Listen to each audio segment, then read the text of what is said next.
Hello everyone, welcome back to my channel. I'm your dietitian and nutritionist Harjot Kaur. So today I'm here to discuss something about uric acid. What is uric acid? Uric acid क्या है? जब भी किसी को नीज में या कहीं body में जॉइंट पेन्स होता है तो डॉक्टर हमें कहते हैं कि आप जाके एक बार यूरिक एसिड चेक करवाइए. सो यूरिक एसिड लेवल्स जब बड़े हुए आते हैं then we need to start some medication. So uric acid की मेडिकेशन क्या बंद हो सकती है? क्या हम डाइट के साथ इसे कंट्रोल कर सकते हैं? Yes, you can do it. So first of all सबसे इम्पॉर्टेंट जो पॉइंट है वो ये है कि यूरिक एसिड को कंट्रोल करने के लिए you need to take lot of water. Uric acid crystals generate होते हैं जब हम अपनी डाइट में या किसी मेडिकेशंस के थ्रू, हमारी बॉडी में भी जनरेट होते हैं जब प्यूरिन्स मेटाबोलाइज होते हैं.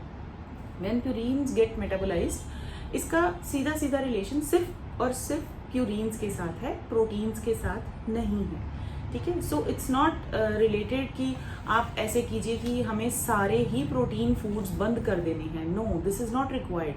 ओनली रिक्वायरमेंट इज कि हमें सिर्फ purine content, high purine content वाले जो फूड आइटम्स हैं उन्हें रिस्ट्रिक्ट करने की जरूरत है, क्योंकि जब प्यूरिन को मेटाबोलाइज किया जाता है हमारी बॉडी में तो यूरिक एसिड जनरेट होता है, जिसके की क्रिस्टल्स जो हैं हमारे जॉइंट्स के ऊपर आके डिपॉजिट होते हैं. Then we get severe joint pen.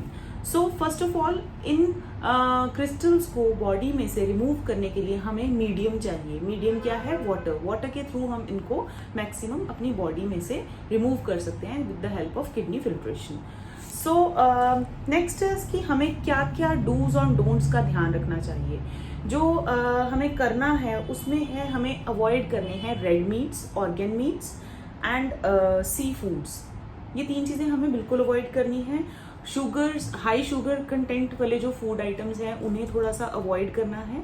It's not like that कि आप बिल्कुल शुगर फ्री पर चले जाइए. नहीं, you just need to control your sugar content of total intake.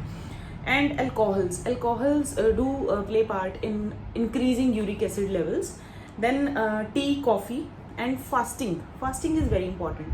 आपको जिसको भी यूरिक एसिड की प्रॉब्लम है बहुत ज़्यादा देर तक आपको फास्टिंग नहीं करनी है.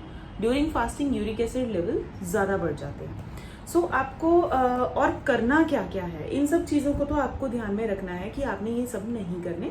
अब सोया products you can include in your diet. कुल्थ की दाल आती है एक, कुल्थ की दाल को अपने डाइट में इंक्लूड कीजिए.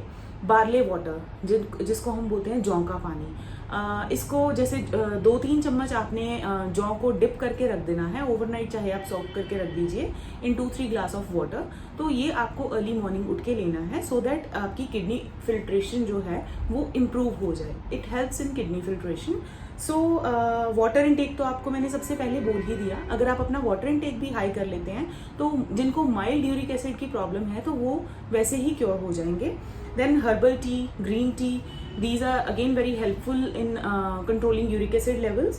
And again low fat dairy products. low fat dairy products हमें चूज करने हैं, हमें high fat dairy products नहीं कंज्यूम करने. तो ये तो थी सारी यूरिक एसिड कंट्रोल करने की चीज़ें.